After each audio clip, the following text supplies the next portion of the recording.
Bonjour à tous et bienvenue sur la Minute Conseil Assurance, le podcast de l'agence Mendes, votre courtier en assurance en Suisse romande. Je suis Alexandre et aujourd'hui, je suis accompagné de Johanna. Bonjour Johanna. Bonjour Alexandre et bonjour à tous. Johanna, aujourd'hui, tu as plein de choses à nous raconter. En effet, tu es partie en Laponie la semaine dernière afin de rencontrer le Père Noël en personne. Alors, ça a dû être vraiment quelque chose. Comment est-ce que tu as trouvé le Père Noël ? Et oui, j'ai eu la chance de visiter le pays du Père Noël et de faire sa rencontre. Écoute Alexandre, je l'ai trouvé plutôt serein, bien qu'en plein préparatif de Noël qui approche à grands pas. Malgré l'effervescence de la saison, le Père Noël dégageait toujours cette aura de joie et de tranquillité.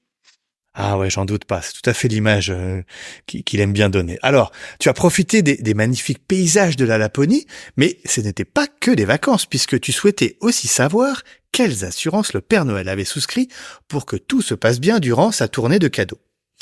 Et qui dit, du coup, Père Noël, dit traîneau. Alors du coup, est-ce qu'il a une assurance spéciale pour son traîneau ?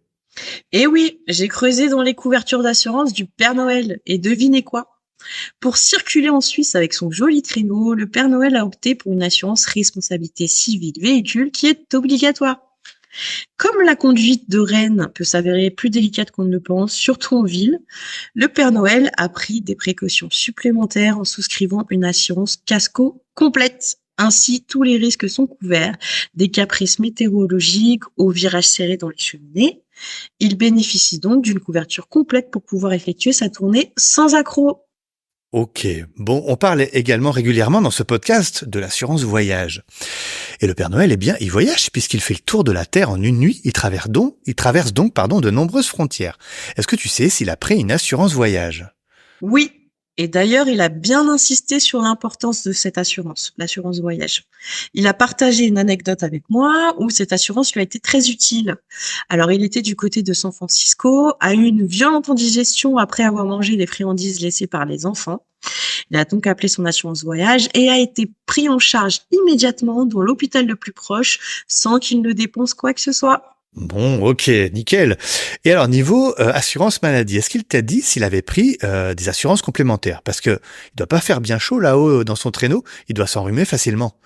Effectivement, il m'a dit qu'il avait souscrit à une excellente assurance maladie. Il a opté pour une franchise à 1500 francs, une décision qui le rassure particulièrement étant donné les défis liés à son avancement en âge. Par exemple, il fait tous les ans le contrôle de sa vue chez son ophtalmologue avant la période de fête. Le restant de l'année, il essaie de rester en forme, actif, en faisant un peu de sport. Il a découvert que certaines caisses maladies prennent en charge les séances de fitness. Génial, ok. Alors, tu m'as dit en off également que le Père Noël avait même souscrit une assurance protection juridique. Mais à quoi ça peut bien lui servir ? Eh bien, aussi incroyable que cela puisse paraître, le Père Noël aussi doit couvrir ses arrières et a souscrit effectivement une assurance protection juridique. Chaque année, il reçoit des lettres d'enfants mécontents de leurs cadeaux. Certains demandent même qu'il repasse pour apporter de nouveaux présents. Maintenant, il ne s'en préoccupe plus et transmet tous ses soucis à son avocat en protection juridique. C'est lui qui se charge de régler ses litiges. Apparemment, le Père Noël ne connaît pas suffisamment les articles de loi pour se défendre seul. Alors, il préfère laisser cela aux mains de personnes compétentes. Et il a bien raison, effectivement.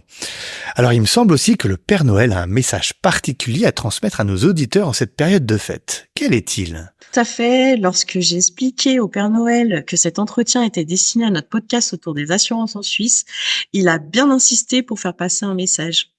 Nouveau smartphone ou nouveau robot de cuisine dernier cri, n'oubliez pas d'assurer vos cadeaux en ajustant votre inventaire ménage après les fêtes. Il a tout à fait raison, Père Noël. Il pense bien à tout. Eh bien, Johanna, merci pour tes réponses. Ça a dû être un très, très beau voyage. Très très beau et bon, je suis revenue avec un petit rhume comme vous l'entendez. Et ça reste un très beau voyage. Certainement. Nous vous remercions pour votre fidélité et on va vous donner rendez-vous très bientôt pour un nouvel épisode. Très bonne fin de semaine à vous et à bientôt. À bientôt tout le monde.